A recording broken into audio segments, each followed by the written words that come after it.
Hi guys, welcome back again to my YouTube channel. This is Juliet Okeke and I'm a one and only fashion designer. I live in Lagos, Nigeria. Guys, with the title of this video, this is a 2-in-1 tutorial. By the end of this video, you will learn how to make an exaggerated sleeve, construct and fix an exaggerated sleeve like this one. But this is not so loud. This is a very small one, like a length 6 inch. But if you follow my pattern, you would be able to make it even a 12 inches or 20 or 30, anyhow you want it, or anyhow you want it to exaggerate. It is exaggerated, so you can go off the mile and it is simply allowed. And then you also learn how to make a drawstring. This is a very easy tutorial. Now the first thing you have to do is pattern. You have to draft out your pattern, or I don't know how you make your own dress, but this is how I make mine. I draft out my pattern. Now this is my body, this is the front of my clothes, like this is my porter body, so this is the front, that is square neck. This is the square neck, as you can see. This is the square neck, the armhole, the bust, waist, and then the hip, and then the length of the dress. This dress, I want it a 3/4 length, so this is my 3/4 length. Yeah, so this is my 3/4 length. So you can do any length you want, any desired length at all is accepted. So this is the back of the dress. This is the back pattern, the back of the dress. As you can see, the neckline of this one is a bit lower than the front. I want the back to be, hot. So that is why I took it lower than it is. Okay, now the armhole, waist, and then hip, and the length, just like the front. Now do not be confused. When you look at that picture, you think this clothes is a flare. It is not flare, it is a straight cut, even penciled. I've already done the pencil on the pattern already.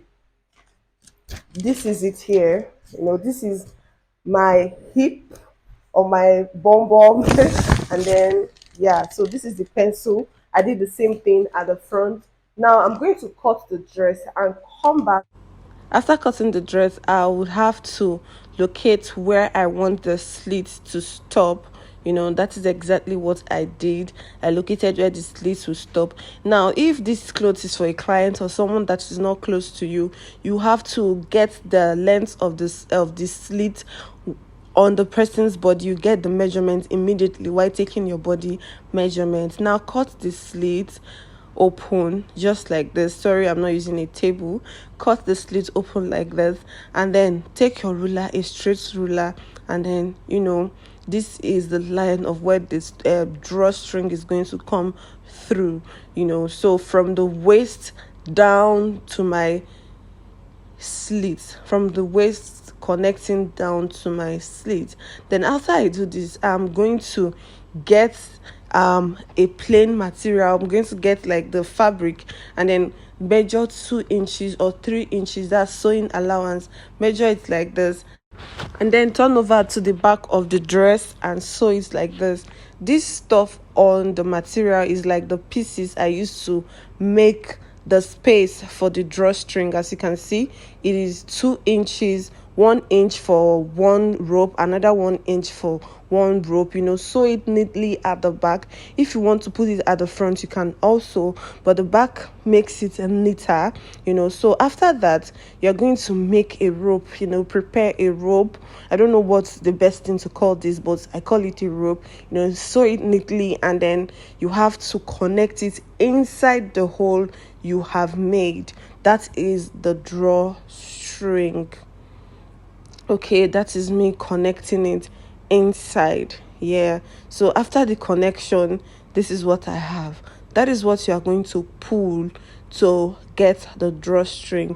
Now remember that this is the front of the clothes. This is the front of the dress. See how I held it with the pin so that I don't lose what I've done. So after this, you are now going to continue your normal closing of the dress, normal coupling of the dress, and do not forget to hem the slits in order to make it very, very knit. And that is it for the drawstring. That is it for the drawstring, you guys. So next is the exaggerated sleeve. Get a paper, a pattern paper, any paper can work, but this is what I prefer to use. Then I want to use a length 10, because I don't want it to drop so much. But one thing you should know is if you want it to really drop, you can go ahead and use a length maybe 14, 16. As you are measuring, you can just be placing it on your hand to see the effect that it is giving you. Now I'm doing a width 6.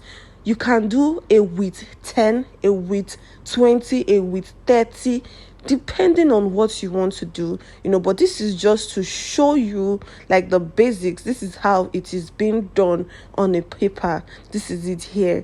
Now you can extend it. Like I said, you can do anything you want. You can play with it. You can even make it a width 15 and then pleat it also. Just do whatever you want. Play around the exaggeration. Create your own exaggeration sleeve.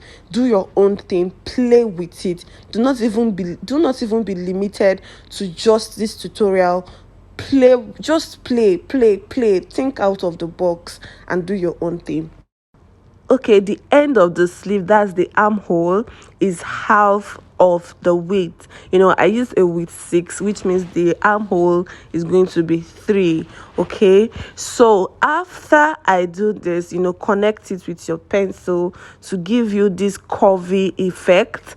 If you don't want it, if you want it sharply triangle, you can also leave it like that, but you can curve it or just do whatever you like.